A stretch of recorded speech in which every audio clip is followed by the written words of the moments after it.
La fonctionnalité de dessin 3D va vous permettre de réaliser des objets en 3 dimensions par application d'effets vectoriels. Donc cela va impliquer que vos résultats seront réversibles et s'afficheront en tant qu'effet dans le panneau aspect que vous pouvez retrouver ici. Alors pour créer des objets en 3 dimensions, vous allez en fait avoir 2 possibilités. La première va vous donner la possibilité de donner de la profondeur à un objet par extrusion le long d'un axe et vous allez donc arriver à obtenir un effet comme celui-ci.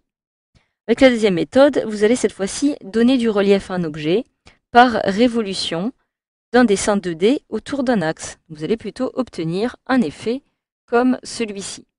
Donc si je retourne maintenant par exemple sur cette illustration, comme vous pouvez le voir, si vous souhaitez réaliser la première méthode, donc afin de créer un objet 3D par extrusion, comme cela va être le cas par exemple avec notre petite étoile, je vais cliquer dessus dans un premier temps et je vais maintenant me rendre dans le menu Effets, puis 3D et Extrusion et biseautage. Alors, je peux accéder exactement à la même chose en me rendant cette fois-ci dans le menu Aspect et retrouver Ajouter un effet. Je trouve ici le menu 3D, Extrusion et biseautage. Donc ici, je vais, à l'aide de cette petite fenêtre d'extrusion, décider par exemple dans un premier temps d'afficher l'aperçu afin d'avoir un aperçu au fur et à mesure de ce que je vais réaliser. Donc automatiquement, une fois que l'aperçu est coché, j'ai automatiquement une petite profondeur d'extrusion qui vient d'apparaître ici et qui donne déjà du relief à mon étoile. Alors je vais dans un premier temps décider de la rotation que je souhaite réaliser sur mon étoile en fonction des différents axes qui apparaissent ici, X, Y et Z. Alors vous avez ici un petit cube qui est censé représenter justement l'apparence que va prendre mon étoile et sur lequel je vais pouvoir réaliser diverses rotations. Donc je peux réaliser des rotations comme ceci, partir de l'axe X, Y, Z. Vous pouvez le déplacer directement comme ceci. Alors si vous ne souhaitez par exemple le déplacer uniquement à partir de l'axe Y, vous allez avoir sur les petites arêtes ici la couleur verte. Donc si je clique sur cette couleur, je vais le déplacer uniquement sur cet axe-ci. Ici, j'aurai couleur rouge pour l'axe X et ici sur les côtés, l'axe Z. Donc voilà, vous pouvez choisir d'appliquer vous-même votre rotation personnalisée ou alors d'en choisir une parmi celles qui apparaissent ici. En dessous, vous retrouvez extrusion et biseautage. Donc ici, vous allez pouvoir gérer la profondeur d'extrusion, c'est-à-dire la zone qui apparaît ici en noir. Celle-ci est actuellement de 50 points, mais vous pouvez l'augmenter un petit peu en déplaçant cette petite glissière par exemple, comme ceci, donc l'augmenter jusqu'à ce que vous avez atteint la profondeur souhaitée. À droite, vous avez l'aspect. Donc l'aspect va vous permettre cette fois-ci de décider si vous souhaitez un aspect plein ou un aspect creux. Actuellement, j'ai un aspect plein, mais si je clique ici, je vais avoir un aspect creux, c'est-à-dire que je vais pouvoir avoir l'impression, par exemple, que cette partie est vide. Je vais conserver un aspect plein. Vous avez ici en dessous le biseau, donc vous pouvez choisir entre 100, classique, etc., etc. Donc vous avez la possibilité de choisir parmi tous les types de biseaux qui apparaissent ici. Donc vous verrez cela plus en détail dans une autre formation. Vous avez ici la possibilité d'indiquer la hauteur de votre biseau, si vous souhaitez l'augmenter. Donc le biseau et ce petit côté qui apparaît ici. Pour l'augmenter, je vais pouvoir l'augmenter comme ceci par exemple. Ici, vous avez maintenant la possibilité de choisir un biseau sortant ou un biseau entrant. Donc vous allez voir la différence tout de suite. Sortant et entrant. Donc je vais conserver entrant. En dessous, vous avez maintenant le style de rendu que vous souhaitez appliquer à votre surface. Donc vous en avez 4 au total.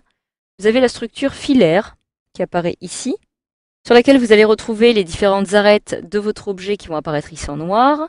La structure sans ombrage qui ne va pas posséder d'ombre et donc le relief ne va pas être visible. En dessous, vous retrouvez ombrage diffus qui va vous permettre cette fois-ci de choisir une surface un petit peu plus mate. Et si vous souhaitez un ombrage plastique, vous allez plutôt avoir maintenant un ombrage qui va être brillant. Donc si vous cliquez maintenant sur plus d'options, vous allez avoir d'autres options, comme par exemple à commencer ici par la lumière. Sur cette petite sphère, vous allez pouvoir modifier d'où provient la lumière. Donc vous pouvez cliquer ici et la déplacer. Ici, vous allez maintenant avoir d'autres paramètres. Vous allez en effet pouvoir régler ici l'intensité lumineuse, c'est-à-dire la puissance de la lumière ambiante, c'est-à-dire vous allez en fait modifier l'éclairage global, l'intensité des tons clairs, donc plus la valeur sera élevée et plus la surface sera brillante.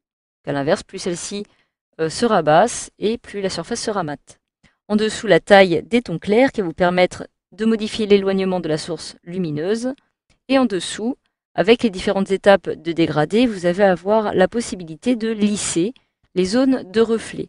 Vous pouvez ici choisir la couleur d'ombrage, donc celle-ci est noire, mais vous pouvez choisir ce qu'il n'y en ait pas du tout, ou choisir une couleur personnalisée. Celle-ci est rouge, mais je peux la modifier et en choisir une autre, par exemple marron. Je clique sur OK et la couleur a donc été modifiée. Si vous souhaitez, vous pouvez aussi conserver les tons directs ou dessiner les faces masquées. Donc voilà, je clique sur OK pour valider et je viens donc de réaliser une extrusion de mon objet. Alors vous avez aussi la possibilité, en le sélectionnant, de retrouver dans 3D uniquement la partie qui va vous permettre de réaliser une rotation. Donc je clique sur appliquer un nouvel effet puisque je vais donc avoir un effet supplémentaire qui va se placer ici. J'ai donc mon premier effet extrusion et biseautage qui apparaît dans mon panneau d'aspect. Je vais donc avoir un deuxième effet pour l'option de rotation. Donc tout simplement, une fois que vous avez appliqué les effets de votre choix, vous allez pouvoir accéder directement ici. Si je clique sur annuler, je peux à tout moment décider de retrouver ces paramètres en réalisant un double clic dessus ou alors en supprimant l'effet directement ici. Enfin, si vous retournez maintenant ici sur cette illustration, sachez que vous allez cette fois-ci procéder donc par révolution pour mettre en volume un objet. Donc en fait, pour arriver à cela, vous allez devoir tout simplement partir d'un tracé. Donc si je me rends dans édition, annuler révolution 3D, vous voyez que je suis uniquement parti d'un tracé qui va correspondre à certaines zones de couleurs. Donc vous avez uniquement dessiné les contours pour arriver à cela. Je sélectionne l'intégralité, je me rends dans Effets, 3D, Révolution, et je vais retrouver ici exactement les mêmes options que précédemment, sauf que cette fois-ci, si je coche la case Aperçu, la seule chose qui va changer va être l'angle de révolution que je vais souhaiter appliquer ou non à mon objet.